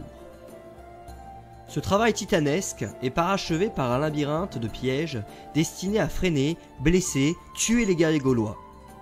2 fossés de 6 mètres sont creusés devant chacune des palissades, avant d'être complétés par des puits enfuis et reliés entre eux par des cordages afin d'empêcher tout retrait, par des arbres couchés au point de tailler. Des rivières vont même être détournées pour combler les fossés. 60 hectares d'arbres auront été nécessaires à l'achèvement de ce siège. Les Gaulois doivent parcourir ce labyrinthe mortel de près de 50 mètres de longueur avant d'être en contact avec les palissades romaines. À cette distance, ils sont à portée pratique des pilums des légionnaires, une arme de jet particulièrement dévastatrice qui perfore bouclier, armure et corps. Il faut rajouter à cela les puissantes machines de guerre romaines, les onagres, dont les boulets seront peints en noir la nuit afin que les Gaulois ne les distinguent pas, ainsi que des balistes, cette arbalète infernale capable de transpercer plusieurs guerriers d'un trait à des centaines de mètres. Vercingétorix ne peut empêcher la construction de ce siège et dépêche le reste de sa cavalerie afin de rameuter tous les peuples de la Gaule en vue de finir avec l'oppresseur romain. Combien de combattants pour cette bataille qui s'est avérée épique? Les chiffres oscillent entre 300 000 et 500 000 hommes. Ce qui est certain, c'est qu'il faudra attendre les batailles napoléoniennes pour retrouver une telle concentration d'hommes en un même lieu. Penchons-nous sur les détails des armées en présence. Côté gaulois, presque tous les peuples de la Gaule ont rejoint l'Arverne. Aux abonnés absents figurent les Lingons, les Rèmes et les Trévires. Vercingétorix s'est enfermé avec 80 000 hommes et 1 mois de réserve en vivres. Cela ne suffira pas et obligera l'Arverne à se débarrasser des plus faibles. Femmes, enfants, vieillards, blessés et malades seront chassés de l'oppidum et mourront pitoyablement entre les 2 lignes. L'armée de secours, qui arrivera après des semaines, est constituée de 250 000 fantassins et de 10 000 cavaliers. Elle est dirigée par 2 Édouins, Éporédorix et Viridomaros, par un Atrébate, Commios, et par un Arverne, Vercassivolnos, cousin de Vercingétorix. Du côté des Romains, César peut compter sur 12 légions, soit entre 50 et 60 000 hommes, parfaitement entraînés et fanatisés par leur général en chef. Ils sont dotés d'un armement de qualité, le gladius, le scutum et le pilum, et encadrés par des chefs expérimentés, les centurions. Outre les archers et fondeurs, César peut également compter sur la cavalerie germaine. Ces 10 000 cavaliers haïssent les Gaulois et leur inspirent la terreur sur leurs petits chevaux. Ils vont se révéler déterminants dans cet affrontement. Les Gaulois ont certes le nombre, mais le commandement est disparate et certains combattants ne sont pas des guerriers. Les Romains sont bien retranchés et peuvent compter sur leur expérience, mais le nombre n'est pas en leur faveur. Après plusieurs semaines d'attente, l'armée de secours est enfin en vue des murailles de l'oppidum. La grande bataille pour la Gaule peut commencer. La première a lieu en journée. Elle durera 8 heures et opposera la cavalerie de secours ainsi que les défenseurs d'Alésia aux Romains. Après des combats incertains, César envoie la cavalerie germaine. Première défaite des Gaulois, ils n'ont pas réussi à atteindre les palissades romaines.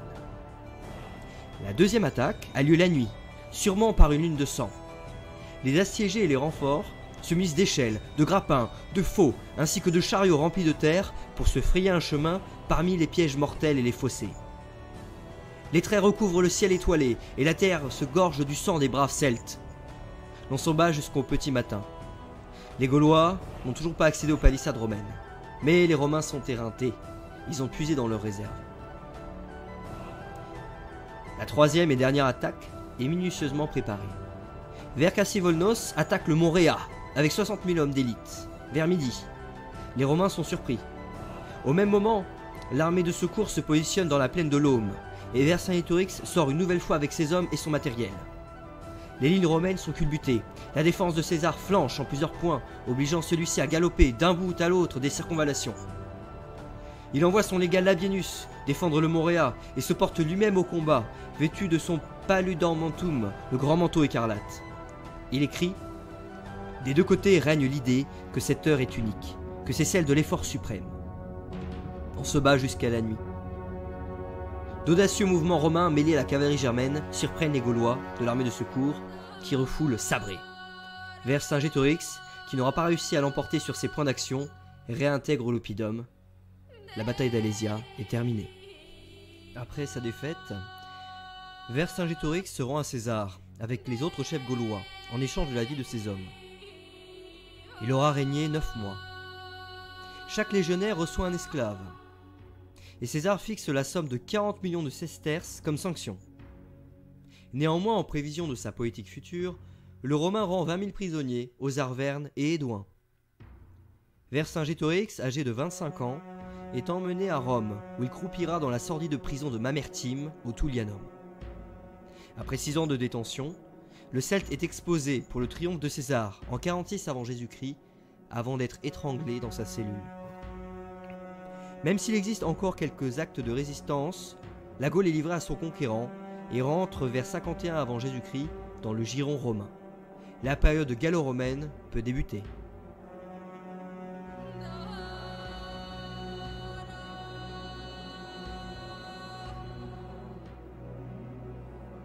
Voilà. C'était la fin de ces vidéos. C'était très intéressant.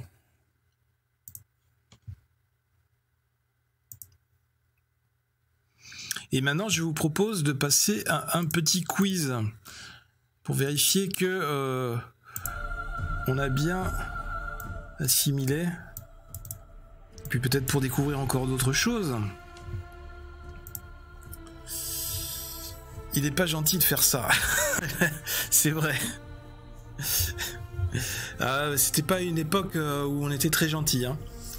C'était une époque qui était plus dure qu'aujourd'hui. Hein, il faut dire, il faut avouer.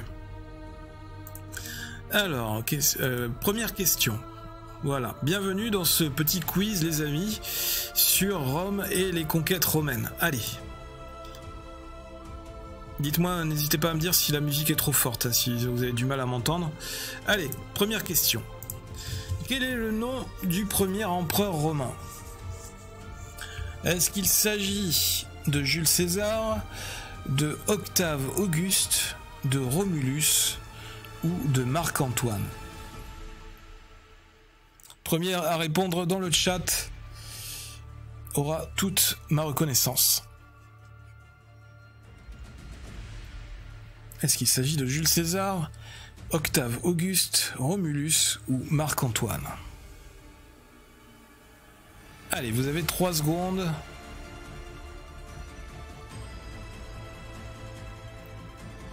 « 3, 2, 1. Je vais vous donner la réponse. Pas plus tard que maintenant.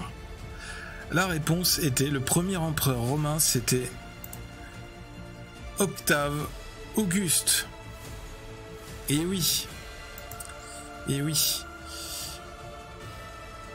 Le premier empereur romain est Octave Auguste, en 28 avant Jésus-Christ.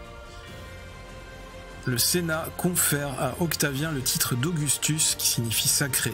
Octavien devient alors le premier empereur romain. C'était juste après le décès de Jules César. Jules César venait juste de se faire nommer dictateur. C'est l'un des plus célèbres empereurs romains et aussi l'un des moins connus, Auguste. Homme politique, redoutable et bien entouré, le fondateur de l'Empire romain n'est pas seulement l'héritier de Jules César et le vainqueur de Marc-Antoine et de Cléopâtre, c'était un habile réformateur et administrateur.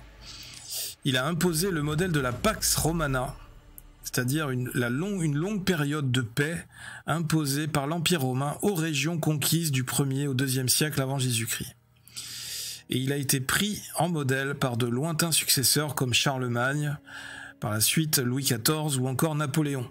Son règne marquera un tournant décisif dans l'histoire de Rome. Et oui, parce que Jules César, lui, il a gagné sa place de dictateur, de quasi-dieu à Rome, alors qu'il était encore général et homme politique pendant la République romaine. Ok ? Et donc c'est au moment où Jules César est devenu un peu a commencé à régner sur Rome, qu'il a commencé à avoir des oppositions et que il a été assassiné. Et donc du coup, il a dû succéder à lui. Auguste lui a succédé et est devenu ainsi le premier empereur de Rome. Question suivante. En quelle année l'Empire romain a-t-il été créé? Alors du coup, c'est tout à fait en lien avec la question précédente, puisque avec l'avènement de Auguste, premier empereur romain, donc si vous vous souvenez bien, j'ai dit l'année juste avant, est-ce que c'est en 64 avant Jésus-Christ, est-ce que c'est en 31 avant Jésus-Christ, ou est-ce que c'est en 27 avant Jésus-Christ, ou encore en 12 avant Jésus-Christ? En quelle année l'Empire romain a-t-il été créé?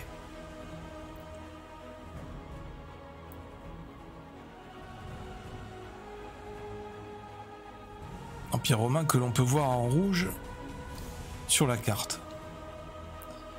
Allez, 3, 2, 1. L'Empire romain a été créé ou inauguré en 27 avant Jésus-Christ. Voilà, le vrai Empire romain. Parce qu'en 28 avant Jésus-Christ, le Sénat a conféré à Octavien ou Auguste le titre d'Augustus, qui signifie sacré. Octavien devient alors le premier empereur romain en 27 avant Jésus-Christ. Et donc du coup, l'Empire romain naît vraiment en 27 avant Jésus-Christ. Avant l'Empire romain, c'était une république. Ok ? Tiens, SPQR, ça veut dire quoi d'ailleurs? Je vois sur la carte. Ça veut dire quoi? Définition.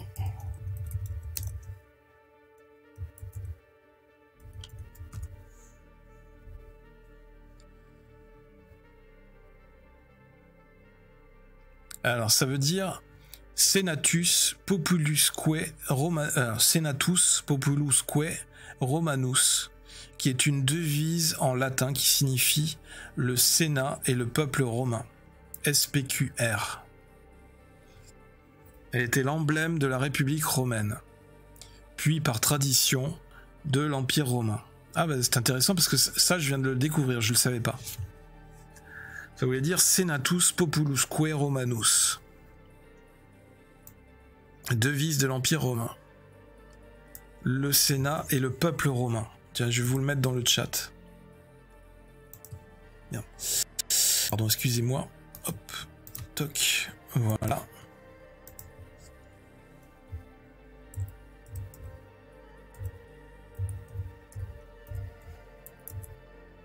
Parce que souvent on voit des gens qui se font tatouer le terme SPQR sur le bras ou sur le dos ou sur la poitrine pour faire beau ou en hommage à la Légion romaine, mais je sais pas vraiment s'ils savent ce que ça veut dire, ce qu'ils se font tatouer sur le corps. Là au moins on sait ce que ça veut dire le Sénat et le peuple romain. Voilà. Bien, ensuite, question suivante. Qu'est-ce que le mur d'Adrien? Ah, alors ça, on n'en a pas parlé. C'est la petite surprise du chef. Mais c'est pas grave, vous allez voir, vous allez apprendre quelque chose si vous ne connaissez pas. Peut-être que certains d'entre vous connaissent. Le mur d'Adrien. Est-ce que c'est un joli mur à Rome? Est-ce que c'est un mur des lamentations à Massilia, c'est-à-dire Marseille? Est-ce que c'est le mur de la propriété privée du consul Julius Cubitus? Ou est-ce que c'est un mur fortifié en Bretagne? Ah ah, qu'est-ce que ça veut dire? Qu'est-ce que c'est le mur d'Adrien? Parmi ces 4 propositions, à votre avis?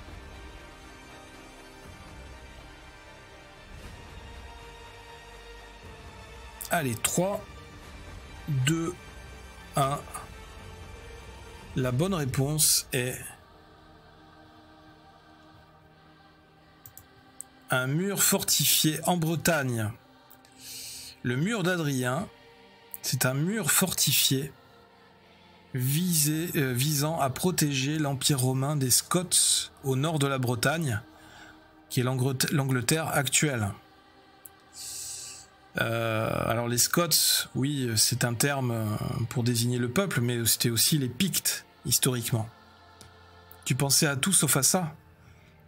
Tu connaissais pas le mur d'Adrien, Jackie? Donc, et Adrien, en fait, c'était le nom de l'empereur romain qui avait ordonné de faire édifier ce mur à l'époque des tentatives de conquête de la Bretagne.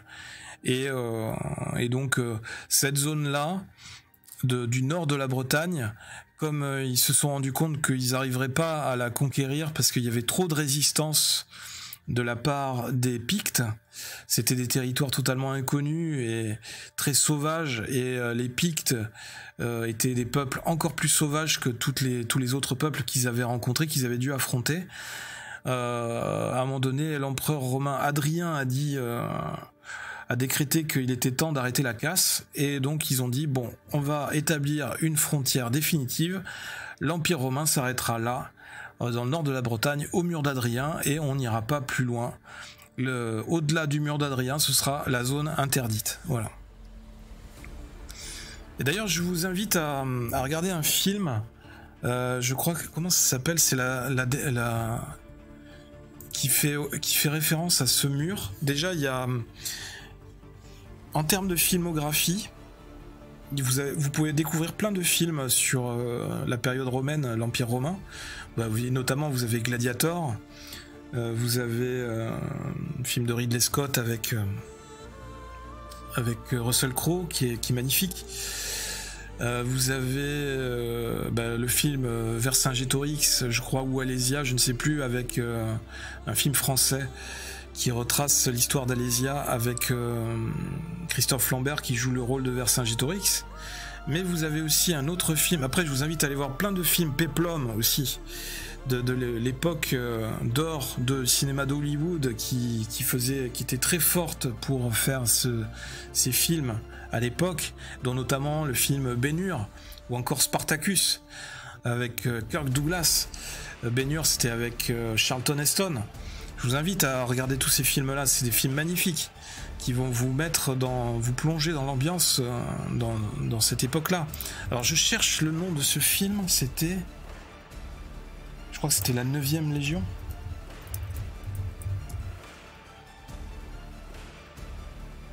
L'aigle de la 9e Légion, voilà, c'est ça. Avec comme acteur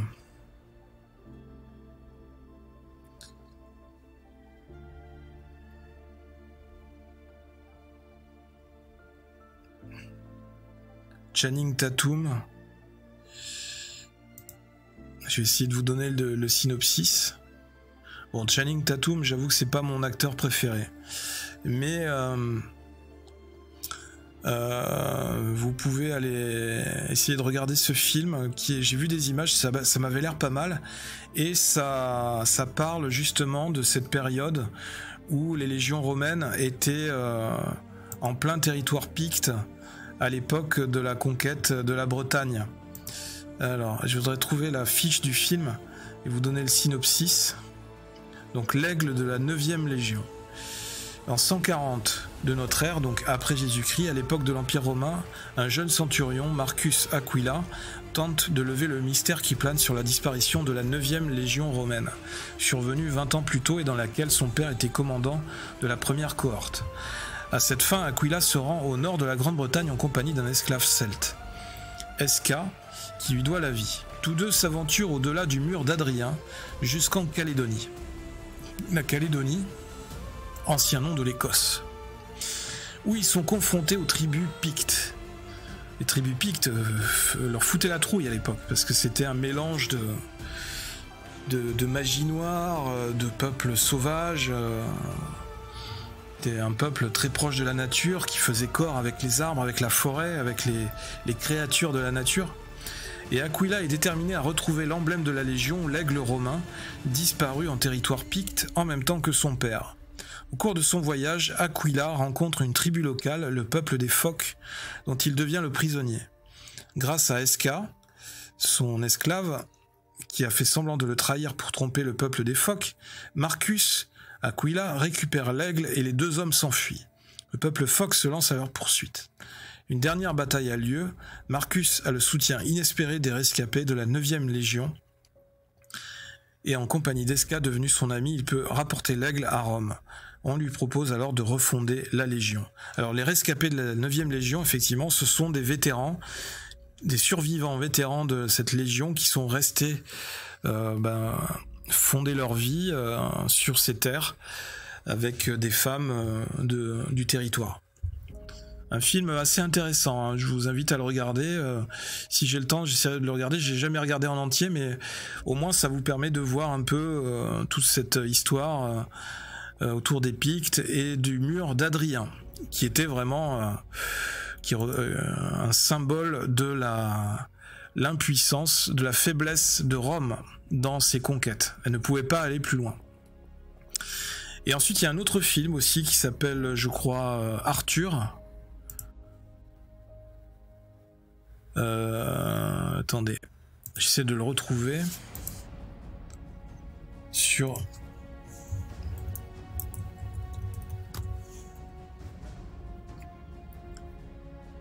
C'est le roi Arthur, voilà, le roi Arthur.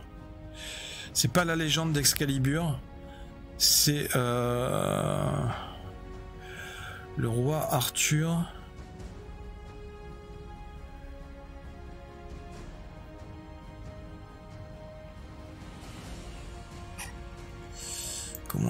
Attendez, j'essaie de le retrouver.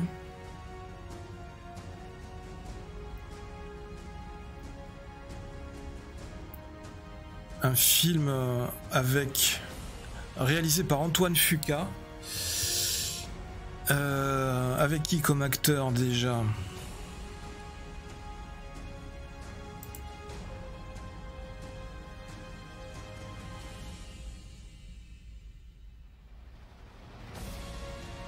Non, c'est pas ce film-là.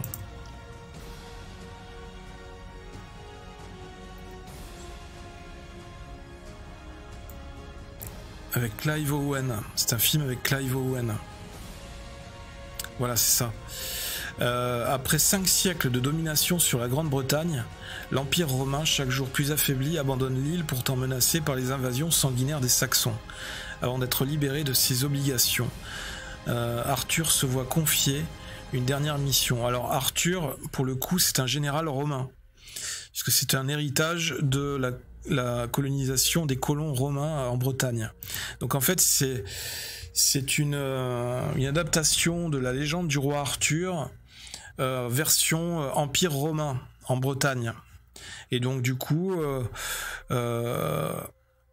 on les voit, on voit le général romain Arthur qui réunit autour de lui des mercenaires qui viennent des différentes provinces romaines pour essayer d'affronter les Pictes, les tribus Pictes, au-delà du mur d'Adrien. Un film qui est pas mal foutu, hein, et je vous conseille de le voir parce que là aussi il y a des belles scènes d'action, des belles scènes de bataille. Le roi Arthur, et ce film, il date de quand? C'est un film qui date de 2004. Bien. Allez, ensuite, alors, le mur d'Adrien, en anglais Hadrian's Wall, en scots Hadrian's Wall, en latin Valum Aeliumnote, est une fortification faite de pierre et de terre construite entre 122 après Jésus-Christ et 127 après Jésus-Christ. L'empereur romain Hadrien fit édifier ce mur de défense sur toute la largeur du nord de l'actuelle Angleterre, qui correspond à peu près à la frontière Angleterre-Écosse actuelle. Ce mur de 80 000 Romains, environ 117,5 km, traverse le nord de l'île d'ouest en est, de la mer d'Irlande à l'embouchure du fleuve Tyne, sur la mer du Nord. La mer du Nord ou la mer Noire. Ce mur avait pour objectif de protéger la frontière nord de la province romaine de Bretagne des attaques des barbares, plutôt des Pictes. Allez, question suivante. Comment était organisée la Légion romaine? Est-ce qu'elle était organisée en manipule, en pustule, en module ou en bidule? Ah, on en a parlé.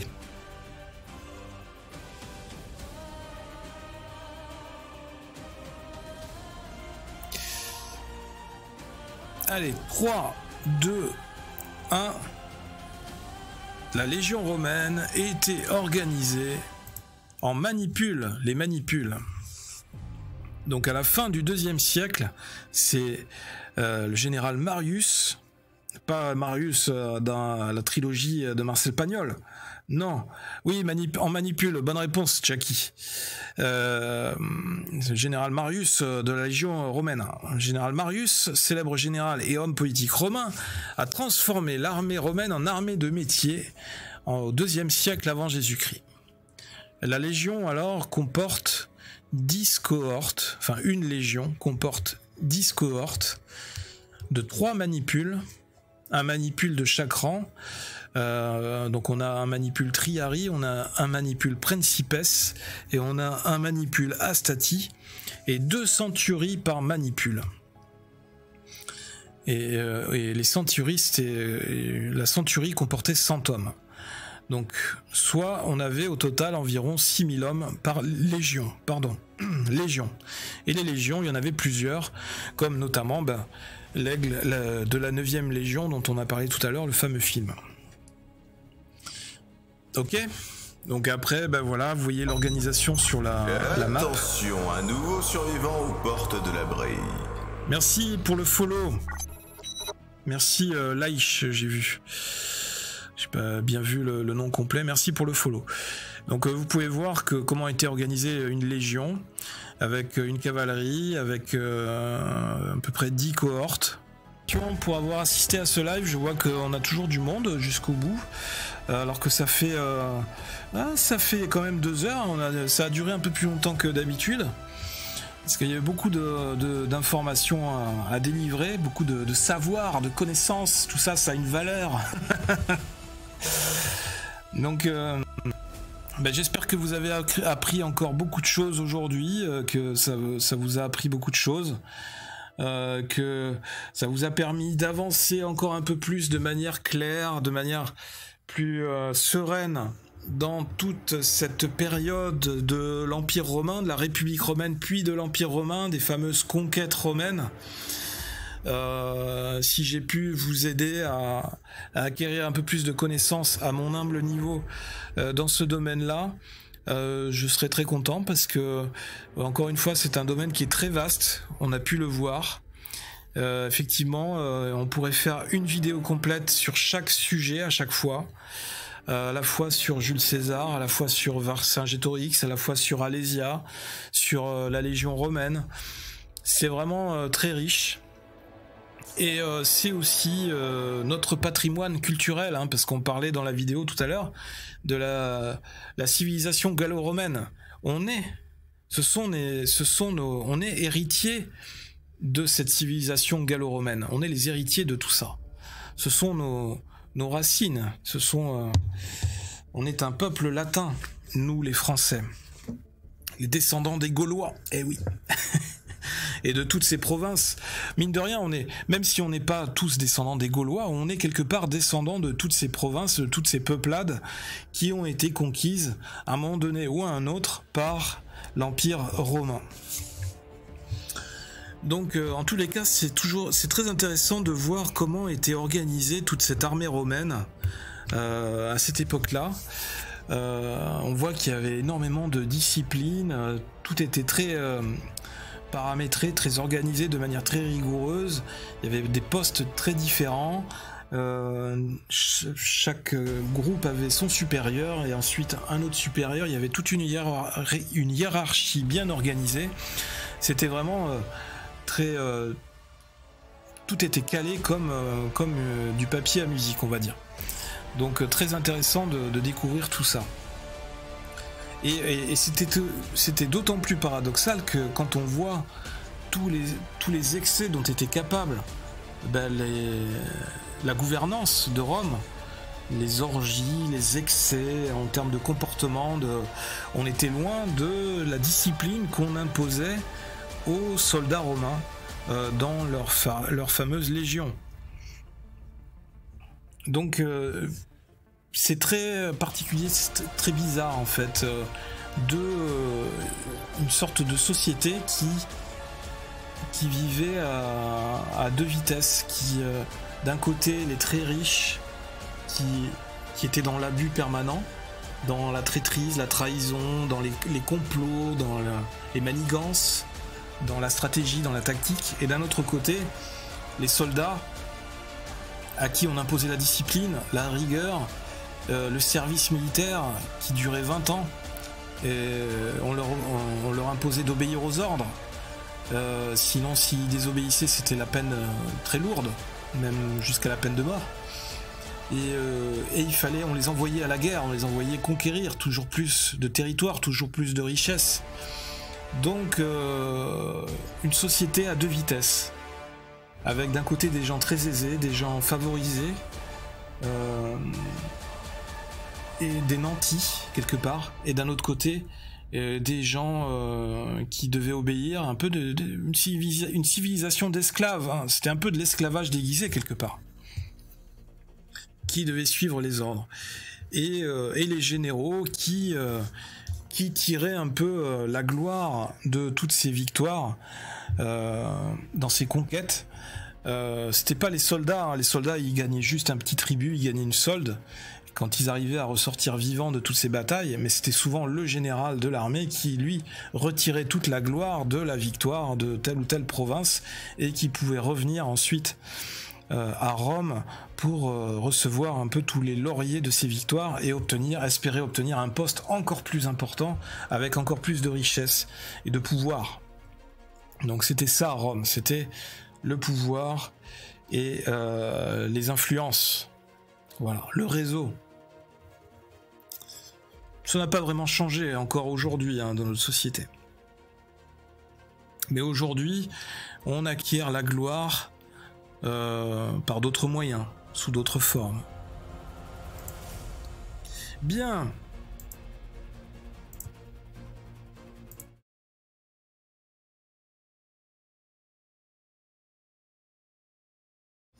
Nous voilà de retour. Voilà, il y avait eu un petit souci de transition. Donc nous voilà de retour en full caméra.